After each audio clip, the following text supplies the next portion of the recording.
Okay, this is the third video I've got with triangle properties and angle properties right now related. What's happening here is we're looking at a slightly different situation where instead of seeing, let me clear this off, instead of seeing just angles being represented by a letter, and then us having to figure out how to get those missing angles, this time we're looking at one variable being given to us and some of those um, being affected by a coefficient in some manner, or a constant. In this case, it's coefficients. The coefficients are multiplying the variable. And so we're like, gee, I've got to find the value of x, and then I've got to find what all three angles actually are. I guarantee you, if you pause this video right now, you'll probably get a pretty good idea what's going on, but you might be using faulty uh, logic. So go ahead and try to solve for x. I'll tell you what I think a lot of people tried, and then I'll show you the proper way. Hopefully you went ahead and did as I asked you to, and if not, hey, that's fine. But I think a lot of people looked at this one right here and they said this is 90 degrees. And so what can I multiply 3 by to make it 90? Well, 3 times 30 would equal 90 degrees. And so then you said 2 times 30 is 60 degrees, and that would make this one 30 degrees also. And what I would say is that you've got a lot of intuitive abilities, and you're actually correct. It is 90 degrees for this one, 60 degrees for this top angle, and 30 degrees for this angle. You are correct, but you can't trust your vision of an angle and go, you know what? I think this is 90 degrees. I mean, how's that go over? I think it's 90. It looks like it's 90 degrees. You can't ever trust it that way in the mathematical world because sometimes they'll use a special phrase, not drawn to scale. If it's not drawn to scale, it means you can't trust anything that you see. Just because you think it's bigger or smaller, or just because you think it's a 90-degree angle, it may not be. In fact, on my previous video, right here, doesn't this look like a 90-degree angle right here, angle S? It looks like it, but we learned because this is 96 degrees, this is actually not a right angle, but 84 degrees. But when I went to create this, I actually used a right triangle. I literally went up here to my drop down box and said, hey, give me a right triangle right here. I took it and then I just rotated it around like this, and then I added on the other, well, actually the other way. Now I can flip it this way. Huh. We'll get it eventually here. There we go. So see, I took it, and look, this is supposed to be a right angle. But as soon as I draw a line coming out of it like this, if I said that this angle is 100 degrees, right here, this has to be 80 degrees because they're sitting on a straight line.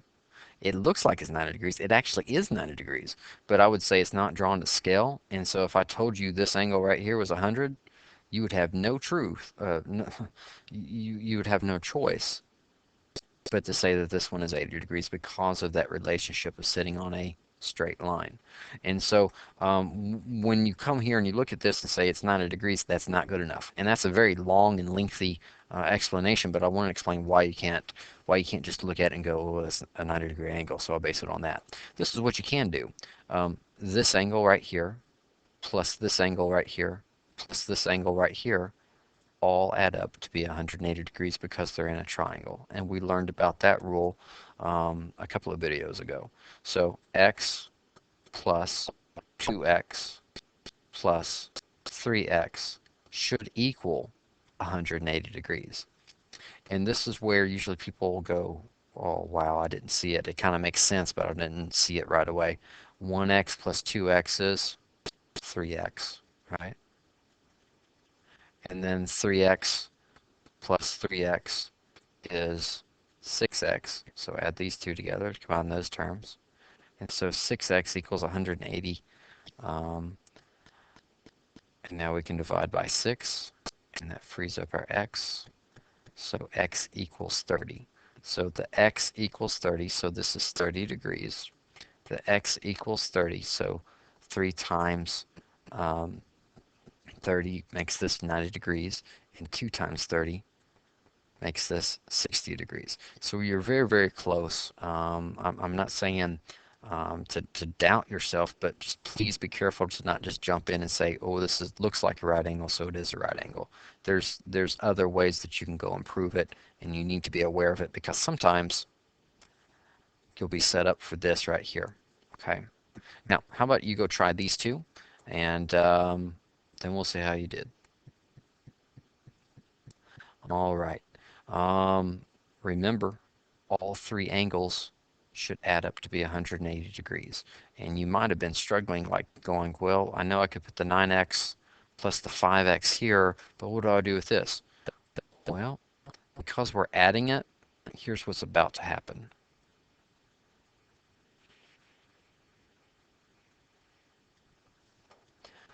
There are parentheses around it. This whole thing represents, this whole expression, 100x minus 162, represents this angle right here. So to get those parentheses to go away, we use the distribution property. And basically, because we're adding them all up there, 1 times 100 is positive 100x, 1 times negative 162 is negative 162. And so basically, it's like we just write it up there without the parentheses. And so once you get more comfortable with that, you can do that. And because of this plus sign, because we're adding them, that's what let us be able to do that. If not, you can put the parentheses in there and just distribute. Okay. And then you're fine. But what's 9x plus 5x? Well, that's 14x. What's 14x plus 100x? 114x minus 162 equals 180. And so after you add 162 to both sides, let's see, 2, 4, that'd be 342. Divide by 114, and x actually equals 3. So 3 times 9 makes this 27 degrees. 3 times 5 makes this 15 degrees. And 3 times 100 is 300, but what's 300 minus 162? Let's see. It's just one of those days where I'm having a hard time focusing there. There we go, 138 degrees. And if you add up all three angles, 27 plus 138 plus 15, it works out to where it's exactly 180 degrees. Now on number 2, you might want to pause the video again if you had any mistakes on this first one. You might want to pause the video and work that through. So I'll give you just a moment there. Okay, so let's go through and do this. We need to go find what x is, so I can go find this angle, and this angle, right? What relationship do you see to help us out? You've actually got two different methods. So here's the first method. Here's the second method.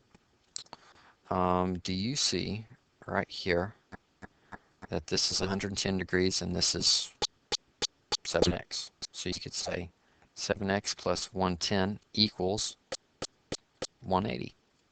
So 7x equals 70 after you subtracted the 110 from both sides, right? And then divide by 7 on both sides, and x equals 10. So 10 times 7 is 70 degrees. 10 times 7 is 70 degrees, and 10 times 4 is 40 degrees. And you add them up, it does equal 180. That's one way. That's one way you can do it. Here's another way. You could bypass this idea of using the exterior angle down here, the 110 degrees. You could bypass that because you know all three angles equals what? 180 degrees. So 4x plus 7x plus 7x equals 180. And then what you can do is you can actually go and combine all your like terms. 4x plus 7x is 11x, and 11x plus 7x is 18x. And amazingly, once you divide both sides by 18, you'll still get that x equals 10. See how we got it over here? And so you plug the values in for x. 10 times 7 is 70. 10 times 7 is 70, and 10 times 4 is 40. And so that's what I meant by you've actually got different ways that you can go and solve this. So once you start seeing these relationships, there's usually multiple routes to do that. Just make sure you're using a correct one that's going to get you the right answer each time. Good luck with everything you're going to see in the future.